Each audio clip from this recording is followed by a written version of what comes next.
Coming up later, we'll play some Fence Riders, but right now it's time to hear what both Deshaun Watson and Kevin Stefanski had to say in their press conference yesterday, guys, and then we got to decide whether we're buying or selling what they're trying to sell us or tell us, I guess. I picked one quote from each yesterday. Okay. You'll hear the question. You'll hear the answer. Okay. And essentially, the overarching question of this is, should we believe anything we hear in press conferences anymore? And we'll play these two clips. First is Kevin Stefanski yesterday. Steve? I know you spend a ton of time with Deshaun on a weekly basis, but when people are questioning whether or not he should be the starter, and one of the Washington guys said he looked like he lacked confidence, do you feel a need to sit down with him to discuss what's going on? Yeah, I talk to Deshaun every week, every day. I talk to a bunch of our players.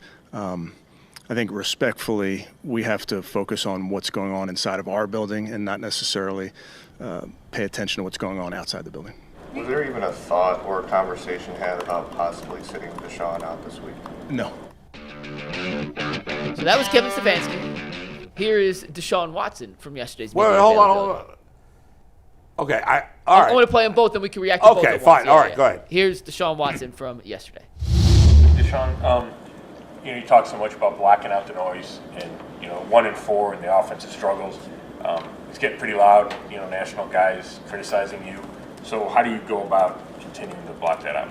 I just continue to. First off, I don't hear it. I don't see it. So I'm not on Twitter. I'm not on any social media or things like that. So anytime that stuff comes up, the only time I first hear it is either you guys are bringing it up or, somebody else outside, and I just don't know who it's coming from. So that's one thing. And then also it's a new opportunity. It's a new week. You know what I'm saying? Like, those guys are seeing it from a different perspective. We know what we need to do internally. And that's the difference, is being able to be the best that I can be within the offense and within the team. And knowing that the guys and the coaches in this locker room knowing exactly what I'm doing with my job. And, sometimes it goes our way, sometimes it doesn't. So, for the outside people in the media, it might be loud. But for myself, I got to make sure I'm locked in and trying to do whatever I can to get all of us on the same page to play winning football. All right, guys. You're buying, selling. Should we believe anything we hear anymore? Well, listen, we all know that in press conferences, you're not going to get the full truth from anybody. Deshaun Watson, Kevin Stefanski, anybody. I don't know. George Pickens talking today. Something about he don't care nothing about buying no reps back. So buying reps? Yeah, it's a thing with him right now. Okay. I don't know how long he'll be there, but go ahead. Gotcha. No, what I was going to say about Stefanski, and really both of them, is yes, they shouldn't care about what's being said on the outside, because that stuff doesn't matter. You talked about this yesterday, G, when you said, Instagram, nobody should care what Deshaun Watson is doing on Instagram. And you're right. It shouldn't matter. We all react to everything these days, right? Mm-hmm. But ultimately, it doesn't really matter what he's doing on Instagram. And the same thing here. Just because everybody seems to be piling on Deshaun Watson now, that really doesn't matter. All that matters is what he thinks, what Coach Stefanski thinks, and anybody involved in the decision-making process. It's easy to say that, though. Whether it's actually true that they're not hearing it, Kevin Stefanski, I could buy that he's not on social media. Oh, yeah. Buying Deshaun Watson's not on social media, I don't know that I totally buy that, whatever. But I think it's smart for him to say he's not seeing it. Yeah. But I don't know that I believe it. Look, this thing, it's easy to pour water on it now. But as you consistently go out there and week after week, if you keep putting that type of performance out there, it's going to get so loud that there's no choice but to hear it. And what I'm talking about, and that's from the ownership. Mm-hmm. They taking the pulse of the community. Let me see how the air is feeling right now. Yeah. By the way, we just talked about it. They want a new stadium.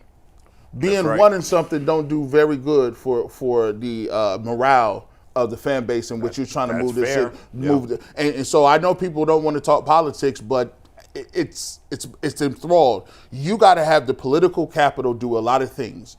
And right now, Kevin Stefanski does not have the political capital to move on Deshaun Watson for whatever that reason may be. Whether it's he wanted Deshaun Watson, now he has to make it work. Whether the owner says no. We just know that when he says that we had no thoughts of moving, Deshaun Watson meant that there's not enough heat. They're comfortable where we are, and there's some collateral damage that may come from that. But every single win or every single loss that comes after that is going to change his political capital. It's going to pretty soon something going to have to give. Whether you have to give up the playbook, Deshaun got to go out for Jameis. Whether Dorsey going to get fired, it's something going to change. Tyvis, are you buying that Kevin Stefanski is not even thinking about making a change? You buying that?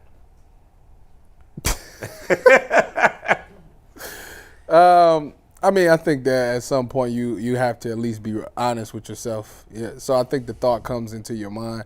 Obviously, you want it to work really bad, and you're going to do everything you can to make that situation work. But, you still owe it to 52 other guys in that locker room, to put the best foot forward. So at some point, I think, if he continues to play bad, then, the thought will come into his head, and he will have no choice but to think about those things. And as far as the social media thing goes with Deshaun, listen, I'm 30 years old. I'm not that far removed, okay? Mm-hmm. And I've been in the locker room multiple times. And you know what everybody do as soon as they get to their locker room? Use their phone. They go just like this. So with that being said, and it's not like he doesn't post on social media, so right. He sees stuff. And on top of that, when it's stuff like that, people tend to send you text messages anyways, like, hey, they talking crazy about you, stuff like that. So right. I do think that he does see it. I think that every athlete is always told to say you don't pay attention to social media, but you do. But here's the crazy thing about it is you always got an opportunity to go prove people wrong. That's true. People saying that, bro. We'll go out, put the work in, study, work on your game, and go put up numbers. Well, if we want him, there's a lot of people that's going to say, we don't want Deshaun Watson. And I already came out and said, listen, man, I don't play no games. I ain't got no time to wait. I don't waste people's time. And I'm like, listen, give me Jameis Winston over here. But here's the thing. If Deshaun Watson or anybody that don't like that, bro, you got an opportunity to go out and say, you know what, this for G. Bush, this for Bull, this for Tyvis, this for another touchdown over here for McNuggets. Don't put it on me. Listen, hey. I am one of the persons that I'm always. You wouldn't bench him? I'm always the optimistic person on this show. I know that, but would you bench him right now if it were your choice? Based on the knowledge. Like for this Philly game, would I bench him? Yes. No, I run it one more time. Oh, he got one more week with you. So if he plays poorly, they come home to play the Bengals, you're benching him. I think this is a big test. I think you're going up against a Philadelphia team who's struggling as well. You're going to their place. I want to see how you react in that atmosphere, And then I will let them know, hey, I'm let you know something. The thought is in my head. Like it's not in the back of my mind. It's in the middle of my mind. I just want to, let you know. You don't do well. Yeah. You might have to come talk to me. Come sit down over here for a while. Because go ahead, Big Nuggets. Yeah.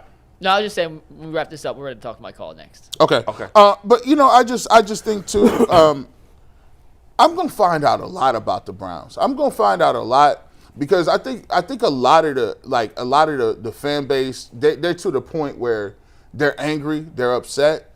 Because of the way they playing, and there was no reason to go out against these last opponents that look like this with these young guys. Well, the Commanders is 4-1, so I mean, but it's still. But their defense isn't any not good. and they're 4-1 because of their offense. But at the end of the day, we played the schedule game, and everybody said, "Oh, the Commanders are done." Right, and we were wrong. Jaden Daniels, exactly. Jaden Daniels right now looks with like the new information. It's the difference. I mean, but you can't say but we can't say the same thing about the Raiders. We can't say the same thing about the Giants. Yeah, and Washington's defense still sucks. Their and offense not excellent, good. but if the Browns had lost to Washington 35-32, then it's a different story.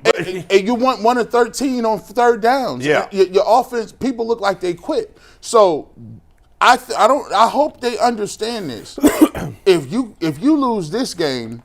Now the cycle changes a little bit. Now it's like I'm really that's when you go, hey, I'm just we probably ain't going to the postseason, so last game in January, let's start thinking about where you want to go. Start thinking about where you want to hang out after this season. And let's get the wives together, drink a little wine, and figure out where we want to go for the summer. And by the way, I'm letting you know something right now. Don't try it. Don't even try it. Let me look at the camera. Don't even try it. If you feel like this is going to be a Deshaun Watson scapegoat season, and he's gone, and they're going to run it back. I'm going to tell you something right now. Stop it. You're setting it up. I see a lot of you media dudes tap dancing. They're making that electric slide to the left from Blame. The Blame is over there. Slide to the left. Damn. Two hop this time. So they're going to put it all on Deshaun? Hey, you can't hop. He will not. Listen, Kevin Stefanski, I'm telling you this right now. The owner begrudgingly gave him a contract extension. We don't even know the terms of it. But let me know you something. You think you're going to go 2-something?